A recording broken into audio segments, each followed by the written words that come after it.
Hello friends, எல்லாரும் எப்படி இருக்கீங்க? நல்லா இருக்கீங்களா? சேனலை ஃபர்ஸ்ட் டைம் பார்க்குறவங்க மறக்காம சேனலை சப்ஸ்கிரைப் பண்ணிக்கோங்க. மறக்காம லைக் பண்ணிக்கோங்க. இந்த வீடியோ என்ன சொல்ல வரப்போறேன் அப்படின்னு பார்த்தீங்கன்னா, இந்த வீடியோவில் ஒரு விஷயம் உங்ககிட்ட சொல்லலாம்னு தான் எடுத்திருக்கேன். ஸோ என்ன விஷயம் அப்படின்னு பார்த்தீங்கன்னா, நம்ம நம்ம லைஃப்பில் பார்த்தீங்கன்னா, நம்ம பிறந்ததுலேருந்து இறக்கறதுக்கு வரைக்கும் நமக்கு இந்த ஒரு விஷயம் கண்டிப்பாக வேணும். அது என்னன்னு பார்த்தீங்கன்னா, நல்ல உறவு. இந்த நல்ல உறவு முறைகள் இருந்தா மட்டும் தான் நம்மளால ஒரு நல்ல திருப்தியான வாழ்க்கைய வாழ முடியும். சரிங்களா? சரி, இந்த நல்ல உறவு அப்படிங்கிறத பத்தி ஒரு சின்ன கதைய நான் உங்ககிட்ட சொல்லப் போறேன். கவனமா கேளுங்க. உங்களுடைய கருத்தும் எனக்கு கமெண்ட்ல கண்டிப்பா சொல்லுங்க. சரி, கதைக்கு போலாமா? ஒரு ஊர்ல அன்பு, சக்தி அப்படின்னு 2 நண்பர்கள் இருந்தாங்களாம். ஓகேங்களா? இந்த 2 பேரும் பார்த்தீங்கன்னா, சிறு வயதில இருந்தே ஒண்ணா தான் வளர்ந்தாங்களாம். பக்கத்து பக்கத்து வீட்டுக்காரங்க போல. ஒண்ணா தான் வளர்ந்தாங்களாம். ஒண்ணா தான் படிச்சாங்களாம். அந்த காலத்துலலாம் பார்த்தீங்கன்னா, ஏதாவது ஒரு தொழில் ரீதியா பண்ணும்போது, தன் ஊர விட்டு வேற ஒரு ஊருக்கு தானே போய் பண்ணுவாங்க. அதே மாரி 2 பேரும் ஒரே தொழிலையே ஒண்ணாவே செஞ்சுட்டு இருந்தாங்களாம். ஏதோ ஒரு வியாபாரத்த ஒண்ணாவே செஞ்சுட்டு இருந்தாங்களாம். 2 பேருக்குள்ளயும் அப்படி ஒரு அழகான நட்பு இருந்துச்சாம். அப்படி இருக்கும்போது, ஒரு நாள் இந்த மாரி வியாபார விஷயமா 2 பேரும் ஒண்ணா பயணப்பட்டுருக்காங்க. நடந்தே அடுத்த ஊருக்கு போயிருக்காங்க. அப்படி போயிட்டுருக்கும்போது, ஏதோ ஒரு பொதுவான விஷயத்த பத்தி பேசி 2 பேருக்கும் வாக்குவாதம் ஏற்பட்டிருக்கு. அப்படி ஏற்படும்போது, அன்புக்கும், சக்திக்கும் ஏற்பட்ட வாக்குவாதத்துல, சக்தி அவரோட அன்போட கன்னத்துல ஓங்கி ஒரு அறை அறைஞ்சுட்டாராம். இப்படி அறையும்போது என்ன ஆச்சாம், சக்திக்கு ஒண்ணும் புரியலையாம். கோவத்துல அறைஞ்சுட்டாராம். அன்பு எந்த ரியாக்ஷனுமே பண்ணவே இல்லையாம். திருப்பியும் அடிக்கலையாம், சண்டை போடலையாம், எதுவுமே பண்ணாம, நேரா போய் ஒரு மணல் மணல் இருக்கு இல்லையா? மணல் பரப்பு. அதுல "என் உயிர் நண்பன் சக்தி என்ன அடிச்சுட்டாரு" அப்படிங்கிற வாக்கியத்த எழுதினாராம்.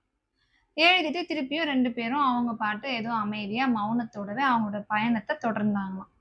இப்படியே தொடர்ந்து போயிட்டுருக்கும்போது, கிட்டத்தட்ட 3லருந்து 4 மணி நேரம் கழிச்சு, ஒரு பெரிய ஆறு ஒண்ணு வந்துதாம். ரிவர். அப்படி வரும்போது அங்க ரொம்ப வெள்ளமா இருந்துச்சாம். 2 பேரும் ஒண்ணாவே அத கடந்து தான் அந்த பக்கம் போணும். அதனால கடந்து போயிட்டு இருந்தாங்களாம். அப்படி போயிட்டு இருக்கும்போது, அந்த ஆறுல பார்த்தீங்கன்னா, திடீர்னு வெள்ளப்பெருக்கு அதிகமாகி, அன்ப அப்படியே அடிச்சுட்டு போற அளவுக்கு ஆயி போயிருச்சாம். வெள்ளத்துல அன்பு அடிச்சுட்டு போயிட்டாராம். அப்போ சக்தி தன்னோட உயிரைய பணயம் வச்சு, துளியும் எண்ணாம அன்ப எப்படியோ காப்பாத்திட்டாராம். காப்பாத்தி கரையேற்றிறாராம். சக்தியும் அன்பும் சேஃபா கரையேறிச்சாங்க. இப்ப என்னாச்சு தெரியுமா? அன்பு நேரா போயி ஒரு கூர்மையான கல்ல எடுத்து, ஒரு பெரிய பாறையில, "என்னுடைய உயிர் நண்பன் என் உயிரையே இன்னைக்கு காப்பாத்தியிருக்கான்" அப்படிங்கிற வாக்கியத்த எழுதினாராம். சக்திக்கு ஒண்ணுமே புரியலையாம். "என்னது இது? இப்பதான் கொஞ்ச நேரத்துக்கு முன்னாடி நான் அரைஞ்சேன். அப்பயே நீ போய் மணல்ல எழுதுன. இப்ப திருப்பியும் நான் உன்ன காப்பாத்திருக்கேன். இப்ப நீ பாறையில எழுதிட்டு இருக்கியே" அப்படின்னு கேட்டாராம். அதுக்கு அன்பு சொன்னாராம், நம்ம 2 பேருக்குள்ள ஏற்படுற விவாதங்கள், கோவங்கள், சண்டைகள் இது எல்லாமே கொஞ்ச நேரத்துல மறைஞ்சிரும். அதனால நான் அத மணல்ல எழுதினேன். ஆனா, உன்னோட உயிரையே பணயம் வச்சு நீ என்னோட உயிர காப்பாத்தியிருக்க. இது மிகப்பெரிய செயல். இத நான் என்னோட உள்ளத்துல எழுதியிருக்கேன். அதனால தான் அது எப்பயுமே அழியாதுங்கிறதுக்காக பாறையில எழுதியிருக்கேன் அப்படின்னு சொன்னாராம். ஸோ இந்த கதையிலருந்து உங்களுக்கு என்ன புரியுது? நம்ம சுற்றி இருக்கிற நெறைய பேரு, நம்மளோட உறவுகளா இருக்கட்டும், நம்ம நண்பர்களா இருக்கட்டும், தெரிஞ்சவர்களா இருக்கட்டும், யாரா இருந்தாலும் அவங்க செய்ற நெறைய கெட்ட விஷயங்கள், இல்லன்னா நம்மகிட்ட ஒரு கோவப்படுறதோ, சண்டை போடுறதோ, ஏதோ ஒரு விஷயம் இருக்கு இல்லையா? அத நம்ம என்ன பண்ணணும்னா, மணல் மாதிரி நம்ம எழுதி வைக்கணும். அதாவது 1 நாள்லயோ, 2 நாள்லயோ, 1 வாரத்திலயோ அது காணாம போயிரும். அதுதான் உண்மை. ஆனா, அவங்க செய்ற மிகப்பெரிய செயல் நமக்கு உயிர் குடுத்து காப்பாத்துற நண்பர்களும் இருக்காங்க இல்லையா? அந்த மாதிரி மிகப்பெரிய செயல்கள்ல நம்ம என்னைக்கும் அழியாத இடமா நம்ம மனசுல, அதாவது அந்த பாறையில எழுதி வைக்கணும். ஸோ இந்த கதை உங்களுக்கு புடிச்சிருக்கும்னு நெனைக்கிறேன். இதுதான் மாரல் ஆஃப் த ஸ்டோரி.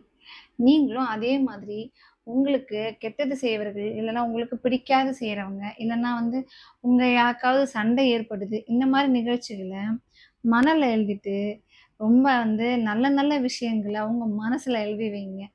இதான் இன்னைக்கு நான் சொல்ல வந்த கதை. கதை நல்லா இருக்கான்னு சொல்லுங்க. அடுத்தபடியாக வேறு ஏதாவது கதை சொல்லலாமா அப்படிங்கிறத வந்து கமெண்டில் சொல்லுங்கள். நாளைக்கு இதே மாதிரி இன்னொரு கதையோடு நான் வந்து சந்திக்கிறேன். வேறு என்ன கதை வேணும்னு மறக்காமல் சொல்லிடுங்க கமெண்ட்டில். ஓகே, பாய்.